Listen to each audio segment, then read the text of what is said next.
지금 계엄이랑 탄핵 이슈 때문에 상대적으로 조금 묻히고는 있는데요. 하루가 멀다 하고 새로운 업체 도산 소식이 들려오고 있는 요즘입니다.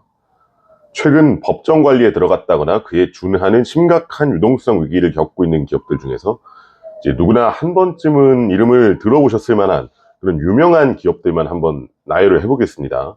롯데그룹, 신동아건설, 삼부토건, 대우조선해양, 홈플러스, 벽산 엔지니어링, 지금 죄다 지금 돈을 못 갚아서 난리가 났죠. 아마 내일도 모레도 하나씩 더 터질 겁니다.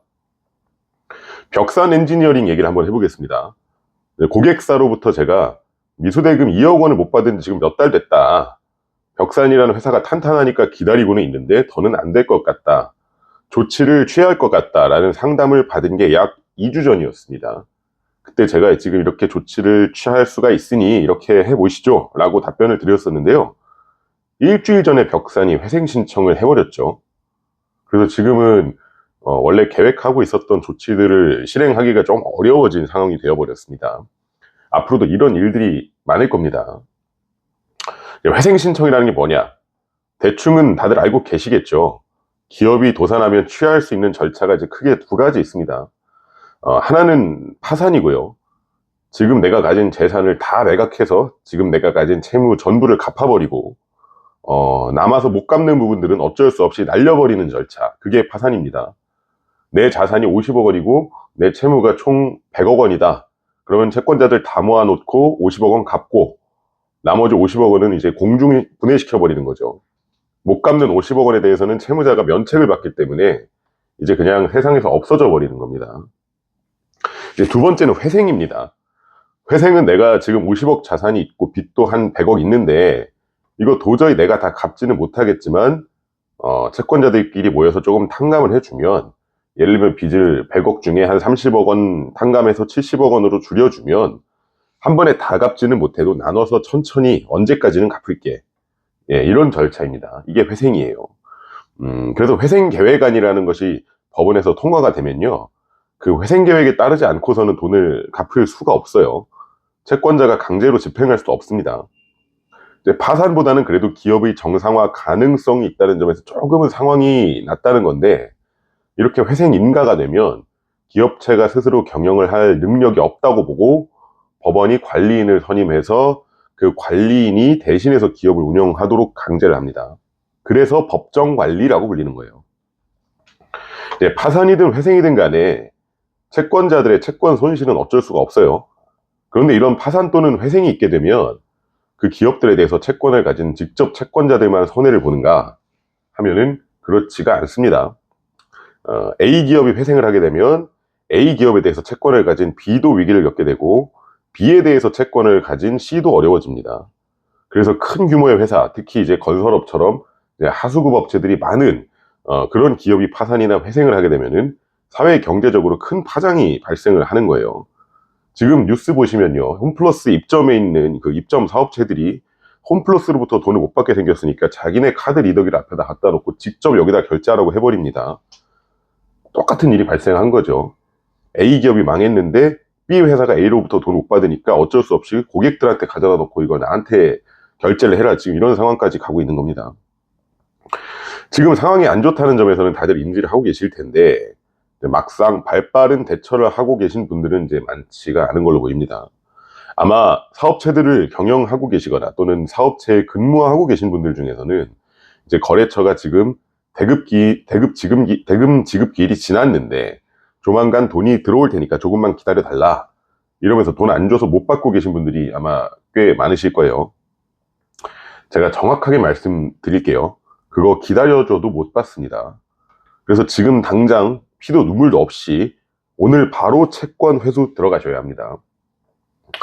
많은 수의 채권자들 중에서 나라도 하루빨리 한 걸음이라도 더 먼저 채권 회수에 착수를 하셔야지 한 푼이라도 더 건질 수가 있어요. 방법은요, 지급명령 신청이나 이제 민사 소호 제기를 하시면서 채무자의 자산에 대해서는 가압류를 신청하셔야 하는 것이 이제 정석인데요. 문제는 이제 가압류는 부동산 가압류든 채권 가압류든 간에 여러 채권자의 가압류가 다 같이 달라붙게 되면은 결국은 집행할 때 이제 안분배당이 되어버려요. 안분배당이라는 게 뭐냐? 부동산 가액이 10억 원이고 내 채권이 10억 원이다. 그런데 나 말고도 5억 원짜리 채권을 가진 채권자가 2명 더 있다. 그래서 채권액 총 합이 20억 원이다. 이런 경우에 내가 먼저 가압류를 했다고 해서 내가 10억 원을 전부 다 받아갈 수 있는 게 아닙니다. 나중에 경매 절차가 시작되고 부랴부랴 다른 채권자들이 늦게 들어왔다고 하더라도 내 채권 10억 플러스 다른 채권자들의 채권 5억 다 합쳐서 20억을 전체 경락대금의 비율별로 나눠서 이제 배당을 하게 돼요. 그래서 10억에 만약에 팔렸다. 그럼 내가 5억 받고 나머지 5억짜리 채권자들 두 분은 2억 5천씩 받아가게 되는 거예요. 그래도 여기서 아예 누락이 돼버려서 경매에 참여도 못 하시는 분들은 아예 한 푼도 못 건져가기 때문에 지금 이거라가 또 하셔야 돼요. 어쩌면 지금 이미 경매 진행 중이어서 뭐 경락기일이 잡히거나 이제 배당 요구 기일이 다 지나갔거나 그런 경우가 있을 수도 있습니다. 그러니까 한시바삐 찾아보셔야 된다는 거예요. 이제 더 좋은 거는 상대방이랑 미리 얘기를 잘 해가지고 우선 변제력이 있는 저당권 같은 걸 이제 담보로 잡아두는 거예요. 저당권은 이제 후에 들어오는 가압류에 대해서 우선 변제권이 있기 때문에 내가 순위에 따라서는 먼저 받아갈 수가 있다. 이런 거는 다들 알고 계실 겁니다.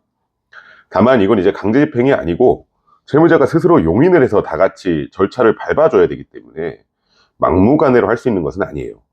상대방 채무자를 만나가지고 지금 당장 너희 회사가 가진 뭐 부동산이나 뭐 아니면 뭐 이제 공장, 기계 이런 거에다가 저당을 설정해주지 않으면 내가 당장 법원 통해서 집행을 들어갈 테니까 일단 저당을 좀 설정해 달라 이렇게 요청을 하실 수가 있을 거예요. 상대방이랑 관계가 나쁘지 않다면요. 물론 담보 가치가 남아있는 재산이 있어야 되고 그래야 의미가 있겠죠. 아니면 이제 채무자 회사 대표이사 네가 됐든 아니면 너희 가족이 됐든 아니면 뭐 네가 가진 다른 뭐 토지나 부동산이 됐든 뭐가 됐든 간에 회사 재산이 아니더라도 네가 가진 사적인 재산에다가 좀 담보를 잡아달라 이렇게 요구를 하실 수도 있을 겁니다. 또 이제 채무자의 재산이 모든 채권자들에게 다 공시가 되는 것은 아니에요. 그렇기 때문에 채무자가 다른 데서 받을 돈이 있다면 그거를 채권을 양도받는다거나 아니면 다른 채권자들 모르게 먼저 가압류를 걸어두는 방식으로 실질적인 우선 변제권을 행사할 수 있는 여지도 있습니다. 그러니까 채무자가 거래처가 여러 개 있고 그중에 돈 들어올 구멍이 여러 개가 있는 곳이 있어요. 언제 들어오는지 누가 주는지 모르죠. 그거는 나중에 다 재산명시 신청하고 해도 잡기가 어려운 경우들이 있습니다. 채권 같은 경우는요.